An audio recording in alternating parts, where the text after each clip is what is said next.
मेरा नाम दिशा है। मैं जो भी कपड़े खरीद कर लाती थी तो उन्हें मेरा पति फाड़ देता था और फिर मुझसे रिक्वेस्ट करता कि तुम यही कपड़े पहनकर मेरे पापा के साथ चली जाओ और कुछ देर बाद ही वापस आ जाना। मुझे नहीं पता होता था कि मेरे ससुर मुझे कहाँ लेकर जाते हैं। एक दिन मैं अपने पति की बात आसानी से मान गई और जाने के लिए तैयार हो गई। लेकिन जब मेरे ससुर मुझे अपने साथ लेकर जाते तो वो मेरी आंखों पर पट्टी बांध दिया करते थे और सख्ती से मुझे मना कर देते थे कि अपनी आंखों को खोलकर बिल्कुल भी मत देखना और ना ही इस पट्टी को हटाना। अगर तुमने ऐसा किया तो तुम्हारा पति तुम्हें तलाक देकर घर से निकाल देगा। मैं अपने पति से बहुत प्यार करती थी, इसलिए अपने ससुर और पति के कहने को मैं मान लिया करती थी। अब हर दिन मेरे ससुर और मेरे पति मेरी आंखों पर कपड़ा बांधकर मुझे अपने साथ किसी अनजान जगह पर ले जाते थे, जहां पर मुझे कुछ अजीब सा शोर सुनाई देता था। एक दिन मैंने अपने पति से छुपकर अपने आंखों पर बंधी पट्टी में छोटे छोटे छेद कर लिए और फिर उस पट्टी को बांधकर मैं अपने ससुर के साथ चली गई। लेकिन जैसे ही मैं उस जगह पर पहुंची तो मेरे पैरों तले से जमीन निकल गई, क्योंकि वहां पर तो बहुत सारे आदमी। मेरी शादी मनीष के साथ 2 महीने पहले ही हुई थी। हम दोनों की ज़िंदगी बहुत अच्छी गुजर रही थी। मनीष से मेरी शादी मेरी मर्जी के मुताबिक ही हुई थी। हालांकि मनीष मुझसे शादी नहीं करना चाहता था। वो मुझसे शादी क्यों नहीं करना चाहता था, ये तो मैं समझ नहीं पाई थी। मनीष मेरा क्लासमेट था। हम दोनों एक दूसरे को बहुत पसंद करते थे। मैं जानती थी कि वो भी मुझे पसंद करता है, तो जाहिर सी बात है कि पसंद करने वाला इंसान शादी भी करना चाहता है। लेकिन मनीष ने कभी मुझे शादी के लिए प्रपोज ही नहीं किया था। वो सिर्फ ये कहता था कि मैं तुम्हें पसंद करता हूँ और तुम्हें अपना एक अच्छा दोस्त मानता हूँ, बाकी मैं तुमसे शादी नहीं कर सकता। मेरे समझ में नहीं आता था कि वो इस तरह की बातें क्यों करता है। मैं दिल ही दिल में उसको बहुत प्यार करने लगी थी। मेरे दिल में मनीष के लिए बहुत सारी फीलिंग्स जाग उठी थी। एक दिन जब मैं कॉलेज से घर आई तो मैंने देखा कि मुझे देखने के लिए लड़के वाले आए हुए थे। मुझे जब ये बात पता चली तो मेरे होश उड़ गए, क्योंकि मैं उस लड़के से शादी नहीं करना चाहती थी।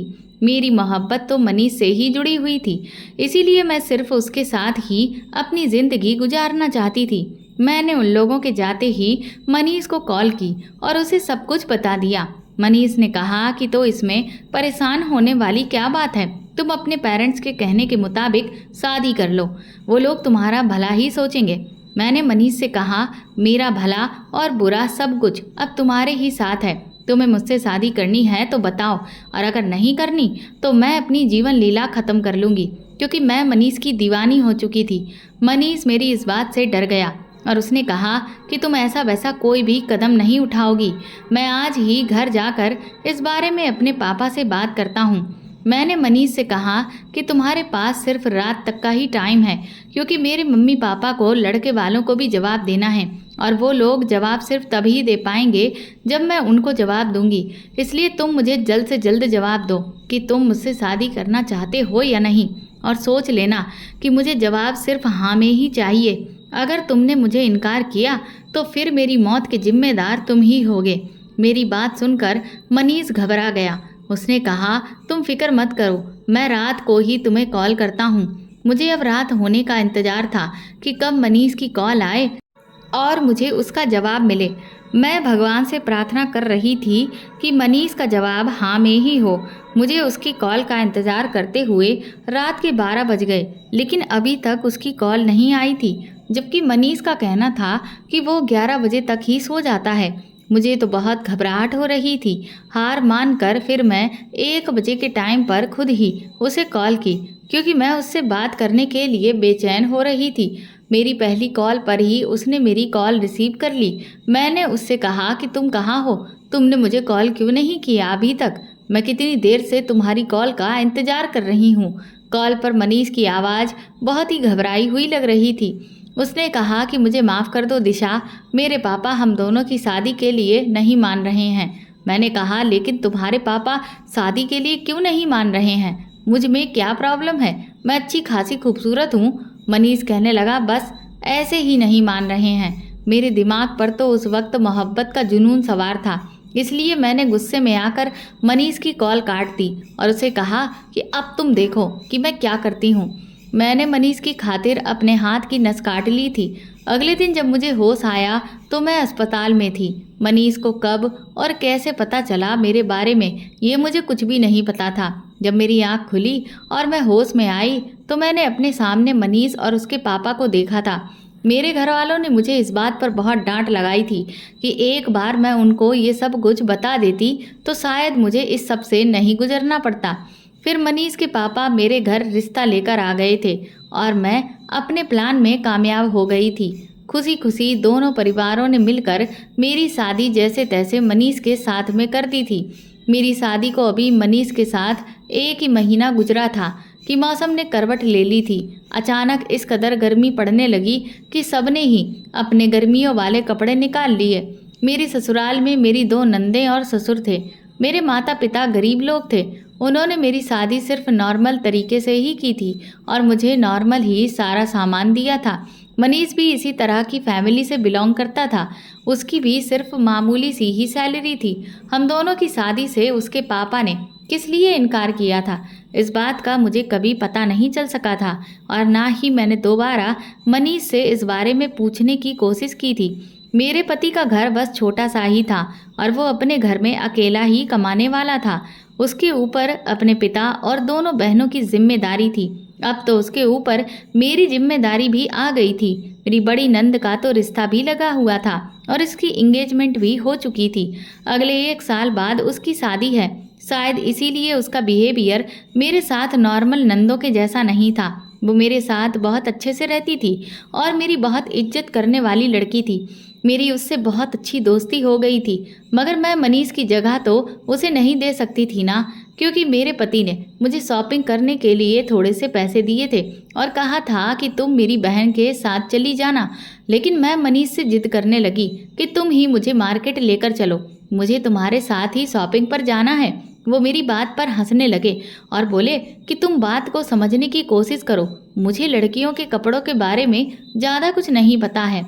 तुमने अगर मुझसे वहाँ पर एडवाइस मांग ली तो फिर मैं क्या करूँगा। तुम शालिनी को अपने साथ ले जाओ, उसकी चॉइस बहुत अच्छी है। वैसे भी उसके साथ तुम्हारी अच्छी दोस्ती हो गई है। बात तो मनीष की भी बिल्कुल ठीक थी, इसलिए फिर मैं उनकी बात मान गई, लेकिन उनसे प्रॉमिस लेना नहीं भूली कि वो मुझे रात का डिनर बाहर ही करवाएंगे।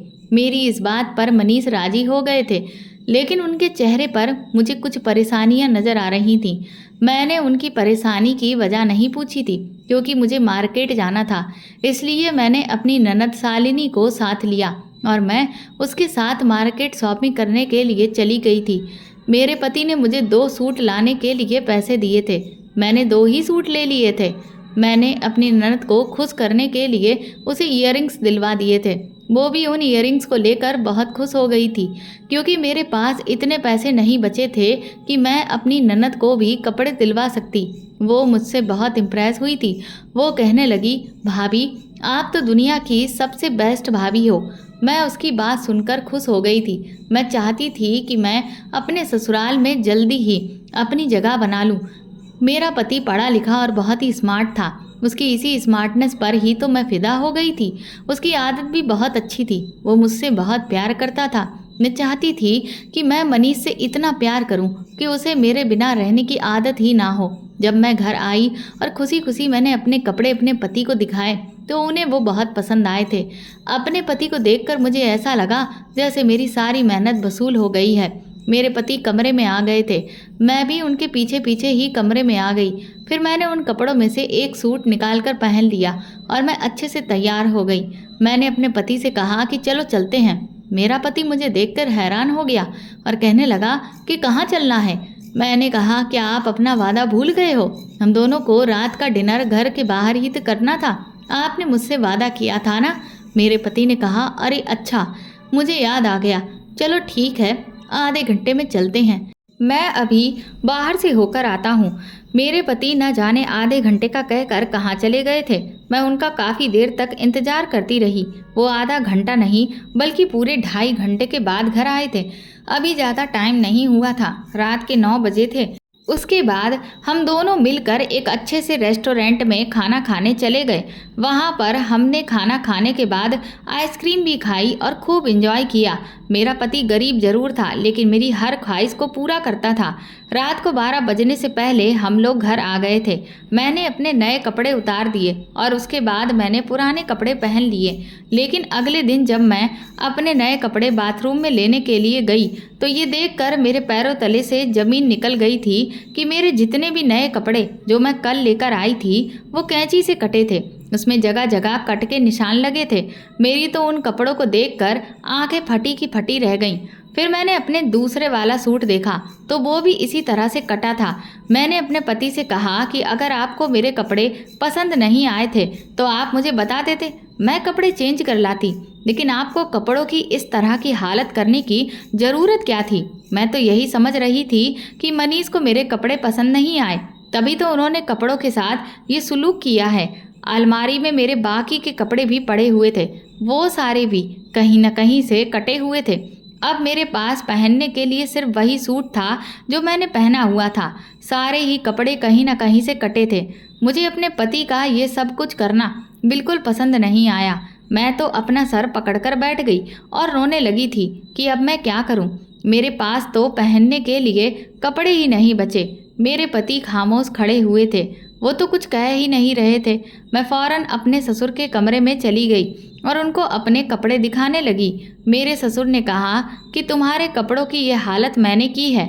मैं अपने ससुर की ये बात सुनकर चौंक गई। उन्होंने कहा कि रात को यही वाले कपड़े पहनकर तैयार हो जाना, हमें एक जगह पर जाना है। मेरी ये बात समझ नहीं आ रही थी। मैंने कहा कि मैं ये कपड़े पहनकर कहाँ जाऊंगी? ये कपड़े तो पहनने के लायक ही नहीं हैं। और आपने मेरे कपड़ों की ये हालत क्यों की है?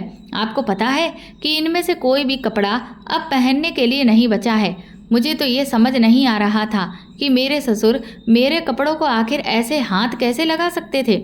मैं तो उनकी बहू थी ना, पर फिर भी उन्होंने ये सब कुछ किया। मेरे ससुर मुझसे कहने लगे कि मैं अभी थोड़ा बिजी हूँ और इस बारे में मैं तुमसे बाद में बात करूँगा। मैं रोती हुई अपने कमरे में आ गई। जैसे ही कमरे में आई तो मेरा पति कमरे में मौजूद ही नहीं था, वो भी घर से बाहर चला गया था।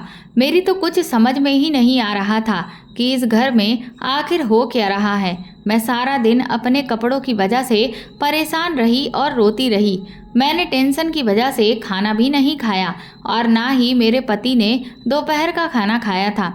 वो तो घर से जब से गए थे घर के अंदर दोबारा आए ही नहीं। इसी तरह से शाम का टाइम था। मेरे ससुर जल्दी से मेरे कमरे में आए और बोले, ये कपड़े पहन लो, उठो जल्दी करो, हमें कहीं जाना है। मैंने तुम्हें सुबह बताया था ना। मैंने अपने ससुर से कहा कि ये आप मुझसे किस तरह का मजाक कर रहे हैं? ये कटे फटे कपड़े पहनकर मैं कहाँ जाऊँगी? मैं इस तरह के कपड़े नहीं पहन सकती।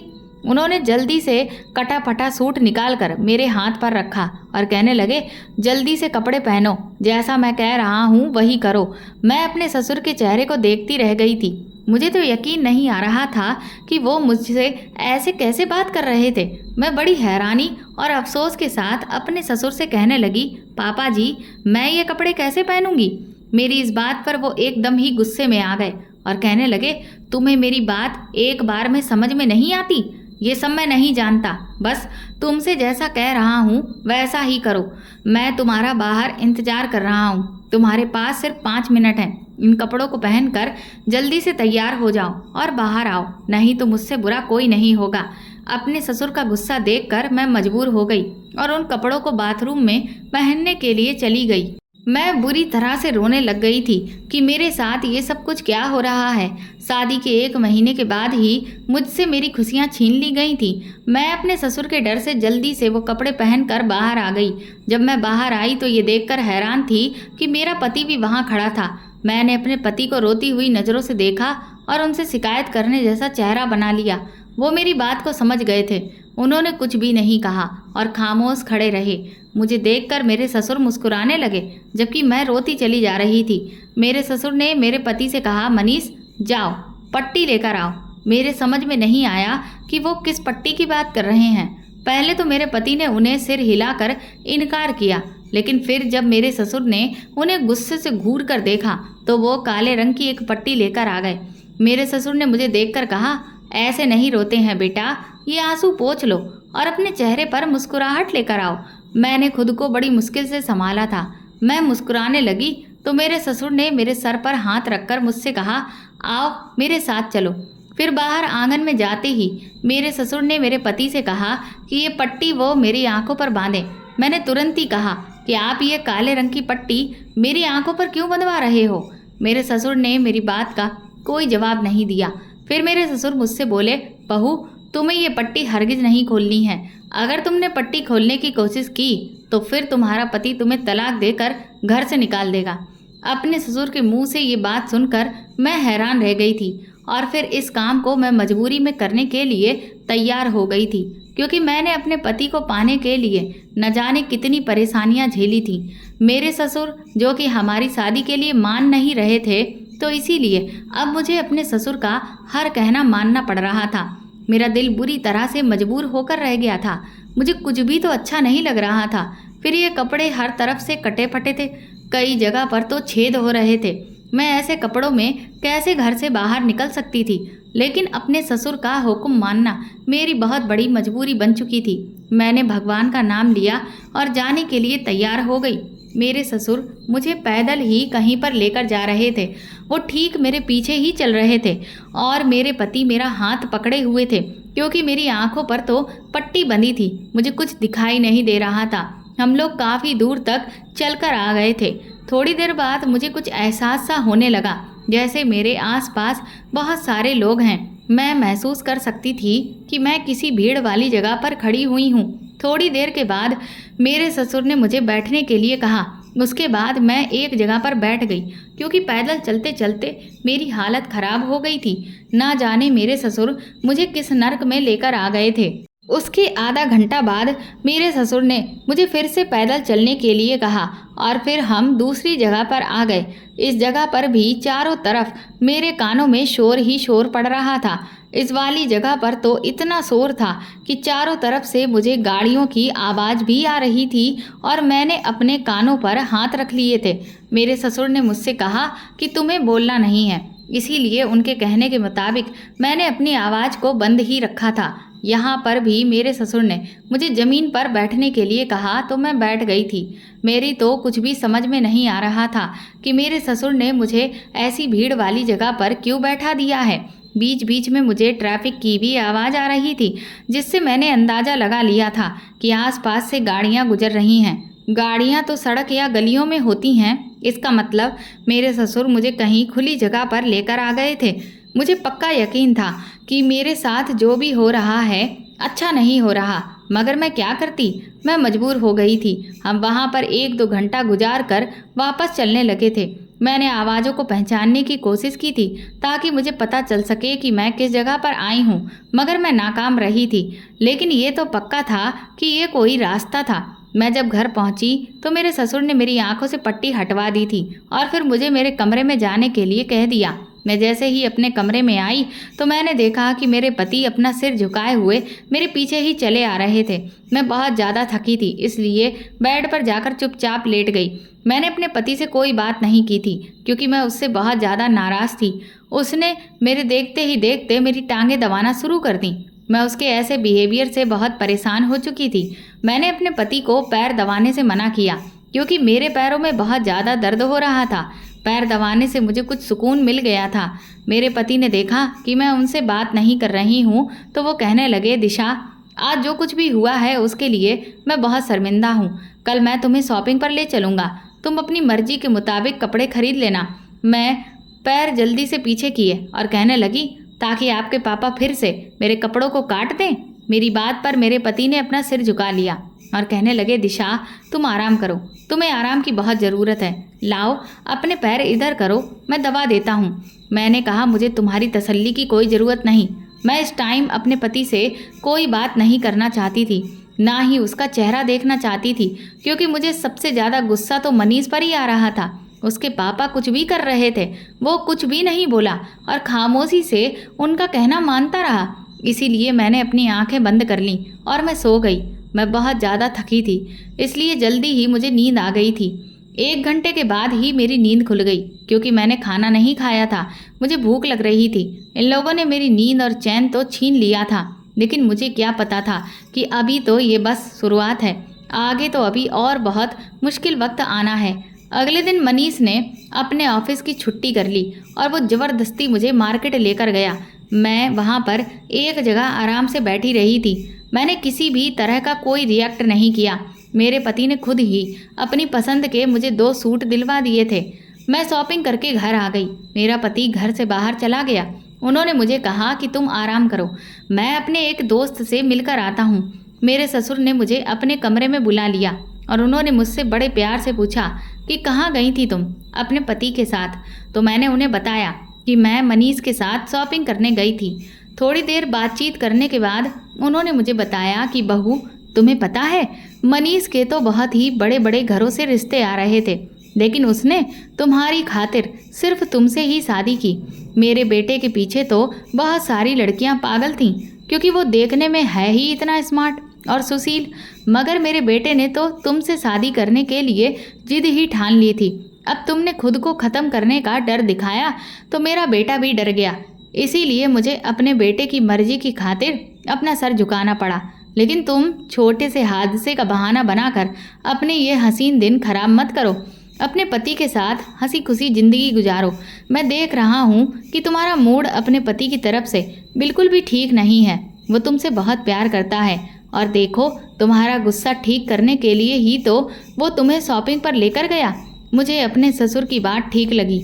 मैंने सोचा कि चलो जो हुआ सो हुआ। मुझे अपने पति के साथ अपना बिहेवियर अच्छा रखना चाहिए।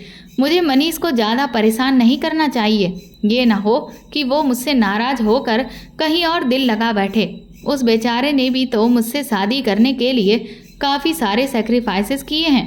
मैं अपने ससुर की बात सुनकर अपने कमरे में आ गई और अपने पति के आने का इंतज़ार करने लगी।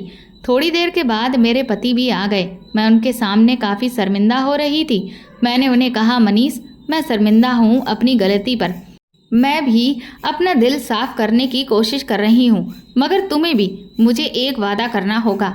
मेरी बात सुनकर मनीष खुश हो गए थे। वो कहने लगे, हाँ हाँ बताओ, तुम हुक्म करो। मैंने मनीष से कहा कि जैसा तुम्हारे पापा ने मेरे साथ किया है, ऐसा अब कभी नहीं होना चाहिए। ये तुम्हें मुझसे वादा करना होगा।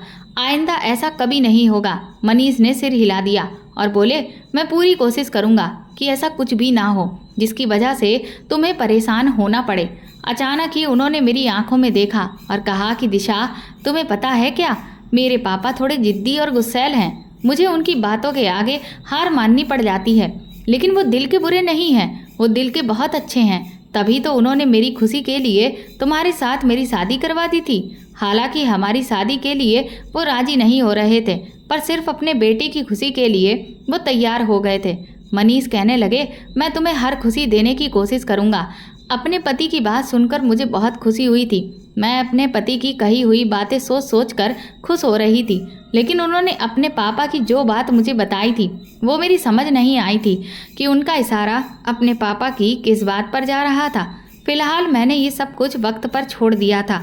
मैं जानती थी कि वक्त के साथ साथ मुझे सब कुछ पता चल जाएगा। अपने पति के साथ काफ़ी अच्छा टाइम स्पेंड करने के बाद मैं शाम के टाइम पर अपनी दोनों नंदों के कमरों में जाकर बैठ गई और उनके साथ में इधर उधर की बातें करने में बिजी हो गई थी। फिर मैं वापस अपने कमरे में लौट कर आई तो मैंने देखा कि मेरे नए कपड़े जो मैं कल ही लाई थी वो फिर से कटे हुए थे। इस बार तो मुझे बहुत ज़्यादा गुस्सा आया। मैं तो समझ रही थी कि अब सब कुछ ठीक हो गया है, मगर ये सिर्फ मेरा ख्याल था। शाम का टाइम हो रहा था। फिर से मेरे ससुर कमरे में आए और उन्होंने कहा कि इनमें से जल्दी से एक सूट पहन लो, तैयार हो जाओ, हमें चलना है। मेरी कुछ समझ नहीं आ रहा था कि मेरे ससुर ऐसा क्यों कर रहे हैं। मैं उनके कहने के मुताबिक उनसे कोई सवाल नहीं किया और खामोशी से उन कपड़ों को पहन लिया। मेरे ससुर मुस्कुरा दिए। फिर उन्होंने मेरी आंखों पर वो काले रंग की पट्टी मुझे खुद बांधने को कहा और मुझसे बोले कि जिस दिन भी तुमने इस पट्टी को खोलने की कोशिश की, मैं तुम्हें अपने बेटे से तलाक दिलवा दूंगा। तुम जानती हो ना कि मेरा बेटा मेरा कितना कहना मानता है।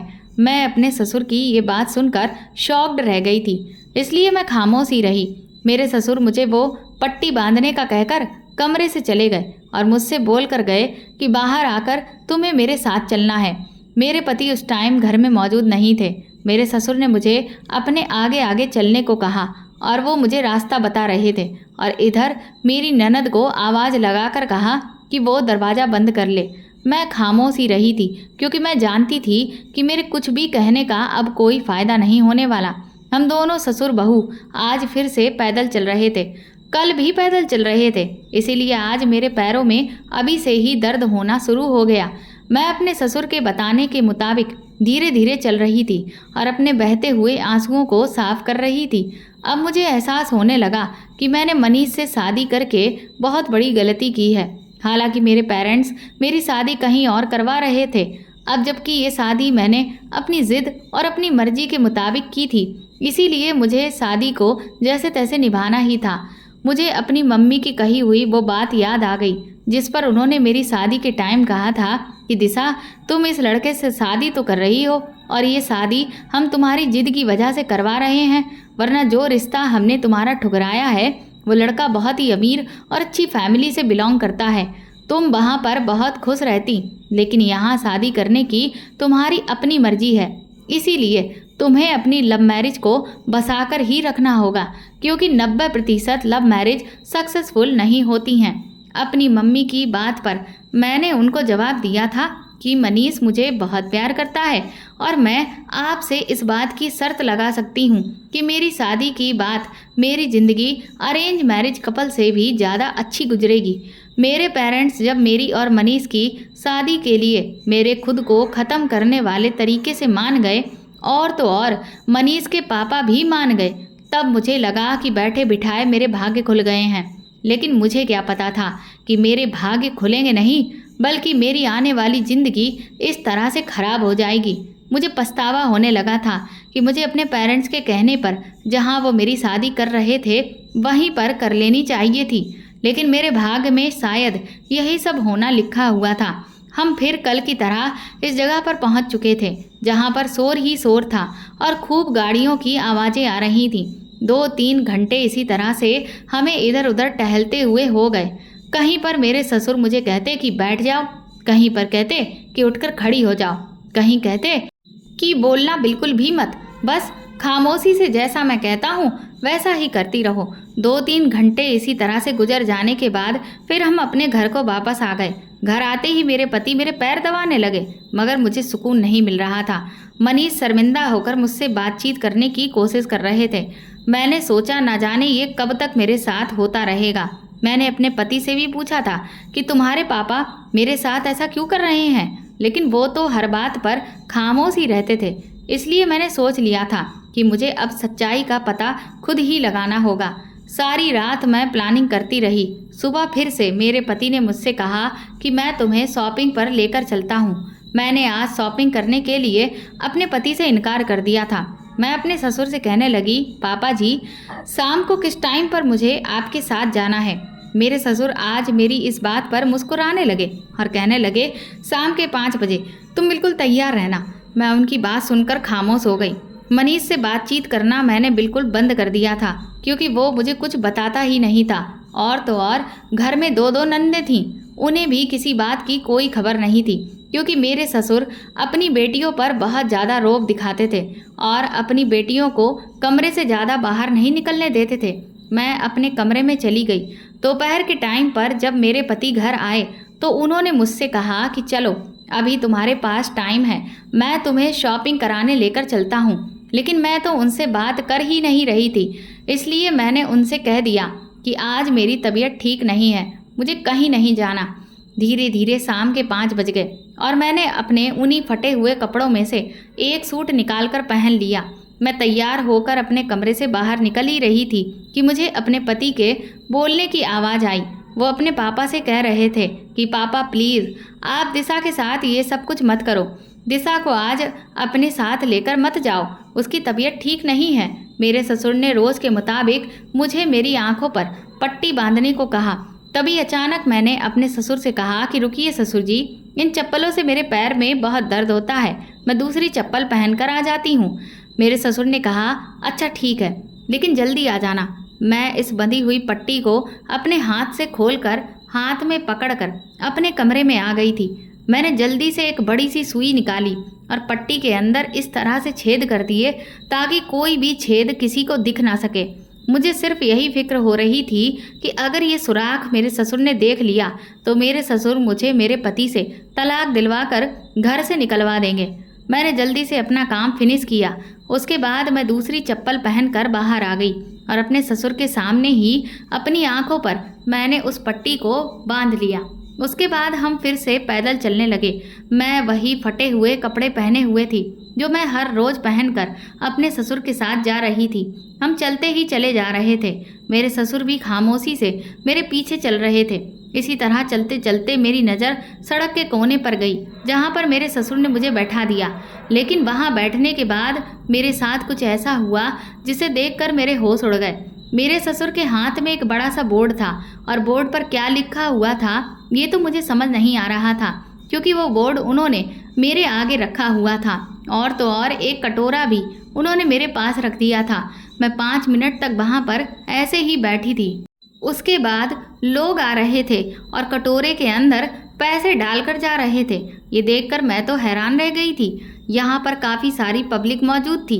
मेरे ससुर इतने ज़्यादा चालाक थे कि उन्होंने कटोरे में पहले से ही एक मोटा कपड़ा बिछाया हुआ था ताकि अगर कोई कटोरे के अंदर सिक्का डाल कर जाए तो उसकी खनक की आवाज़ मुझे सुनाई ना दे और मैं ये पहचान ना सकूं कि मेरे पास कोई बर्तन रखा हुआ है और उसमें कुछ डाला गया है।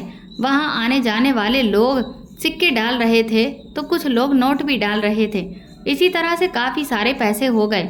मेरे ससुर ने मुझे उस जगह से उठाया और अपने सारे सामान को बांध लिया। आधा घंटा उस जगह पर बैठने के बाद मेरे ससुर मुझे दूसरी जगह पर ले गए। यहाँ पर भी कुछ ऐसा ही हुआ था। मेरे ससुर ने मुझे बैठने के लिए कहा। इसी तरह से काफ़ी सारे लोग इस कटोरे में पैसे डालते चले जा रहे थे। इसका मतलब ये था कि मेरे ससुर ने मुझे भिखारिन बना दिया था।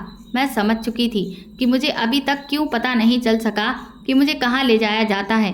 इसी तरह से लगभग 2-3 घंटे बीत गए थे।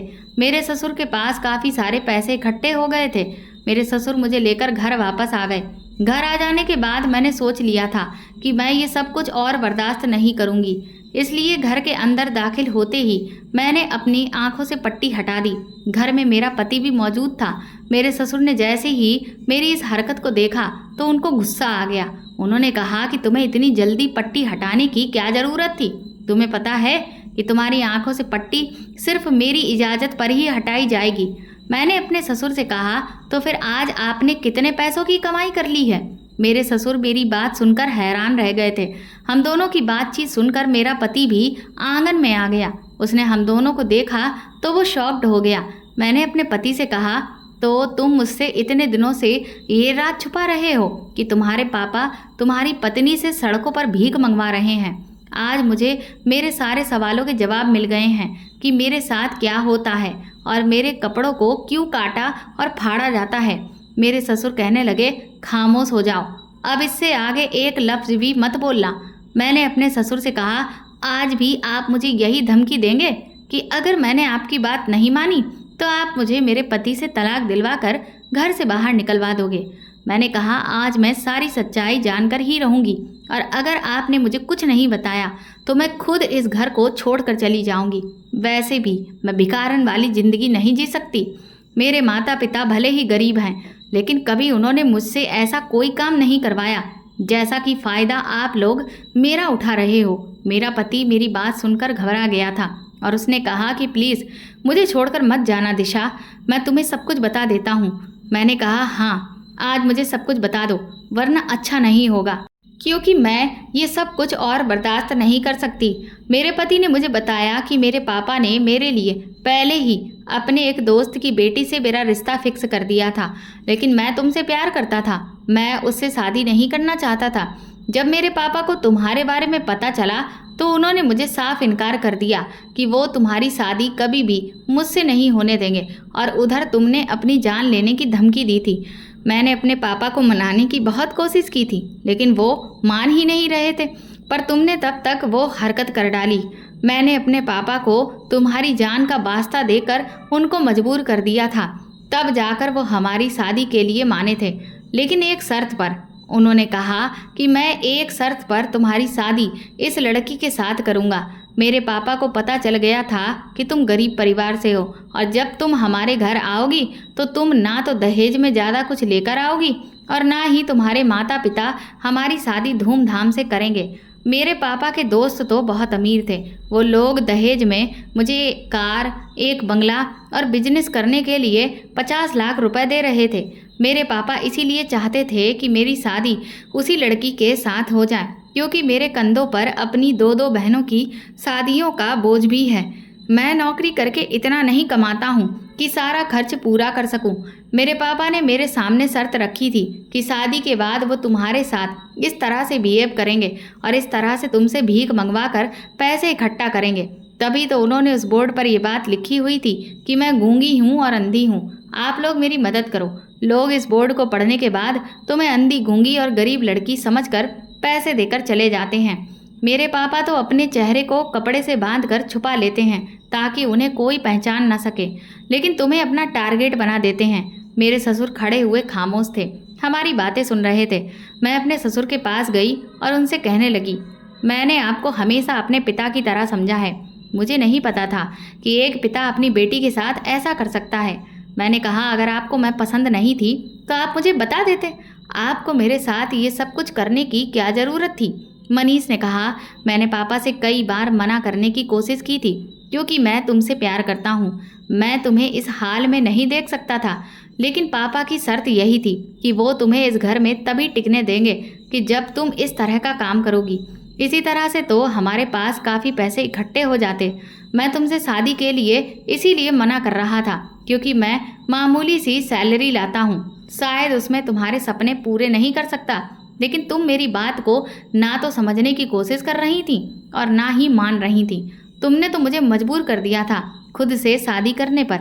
इधर मेरे पापा ने भी मुझे मजबूर कर दिया। मैं तुम दोनों के बीच मजबूर होकर रह गया।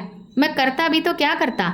एक तरफ मैं तुम्हें भी नहीं छोड़ सकता था और दूसरी तरफ मैं अपने पिता को भी नहीं छोड़ सकता था और उनकी बात को भी मेरे लिए मानना बहुत ज़रूरी था। मैंने मनीष से कहा, मनीष, इसमें तुम्हारी कोई गलती नहीं है, क्योंकि एक मर्द अपने पिता और पत्नी के हाथों से जब मजबूर हो जाता है तो उसे अपनी ज़िंदगी बुरी लगने लगती है। मैं तुम्हारी फीलिंग्स को समझ सकती हूँ। मैं अपने ससुर से कहा, आप चाहते थे ना कि मैं इस घर को छोड़कर चली जाऊँ और आपके घर वही अमीर लड़की आ जाए जो बहुत सारा दहेज लेकर आई, आपके बेटे के लिए पैसे लेकर आई। तो फिर ठीक है, आप अपने बेटे की शादी अपनी मर्जी के मुताबिक कर सकते हो। मैं इस घर को छोड़कर जा रही हूँ, लेकिन याद रखना, जैसा आपने मेरे साथ किया है ऐसा ही एक दिन आपकी बेटियों के साथ भी जरूर होगा, क्योंकि भगवान के घर में देर है अंधेर नहीं है। जिसने जो इस दुनिया में किया है उसको उसके किए की सज़ा इसी दुनिया में मिलकर ही रहती है। मैं ये कहते हुए आगे बढ़ गई थी। मेरे ससुर को शायद एहसास हुआ कि उनके आगे भी दो दो बेटियां हैं। अगर उनकी बेटी के साथ कोई भी ऐसा करेगा तो उनको कितनी तकलीफ होगी। मेरे ससुर ने जब देखा कि मैं सामान पैक करके अपने दरवाजे तक आ गई हूँ तो उन्होंने मुझे रोक लिया और कहने लगे, बहू, मुझे माफ़ कर दो। मुझे एहसास हो गया है कि किसी को इतना मजबूर नहीं करना चाहिए कि वो गलत कदम उठाने पर मजबूर हो जाए। तुमने आज जो मुझसे मेरी बेटियों को लेकर इतनी बड़ी बात कही है उसके लिए शायद मैं ही तुम्हें मजबूर कर दिया था। मैं बहुत शर्मिंदा हूँ अपनी गलती पर। तुम मुझे माफ़ कर दो। मुझे सिर्फ इस घर के खर्चे की और अपनी बेटियों की शादी की परवाह है। मेरा बेटा इतनी कम इनकम में ये सब कुछ कैसे करेगा। मैं अपने ससुर से कहा, आप परेशान मत होइए, आपकी बेटियों की शादी धूमधाम से होगी। मैं पढ़ी लिखी हूँ, मैं नौकरी करूँगी और तो और मनीष भी नौकरी करते हैं। हम दोनों मेहनत से इस घर को चलाएंगे, आपकी दोनों बेटियों की शादी करेंगे और अपनी ज़िंदगी अच्छे से जिएंगे। मेरे ससुर मेरी बात सुनकर बहुत खुश हुए थे। मैं उनको कोई भी बात कहकर परेशान नहीं करना चाहती थी, इसीलिए फिर मैंने उनको तुरंत ही आसानी से माफ़ कर दिया, क्योंकि वो भी एक पिता थे। उन्हें अपनी बेटियों की फिक्र हो रही थी। मैंने अपने ससुर से जो कहा था वो करके दिखाया। अब मनीष और मैं मिलकर ऑफिस में काम करते हैं। अपनी मेहनत की कमाई से मैंने अपनी दोनों नंदों की शादी कर दी है। मेरे ससुर मेरी इस मेहनत और लगन से बहुत खुश हुए और अब तो वो मुझे अपनी बहू नहीं बल्कि बेटी मानते हैं। उन्होंने जो मेरे साथ किया था उसके लिए वो बहुत शर्मिंदा होते हैं। अब मेरी ज़िंदगी मेरे पति और मेरे ससुर के साथ बहुत अच्छी गुजर रही है।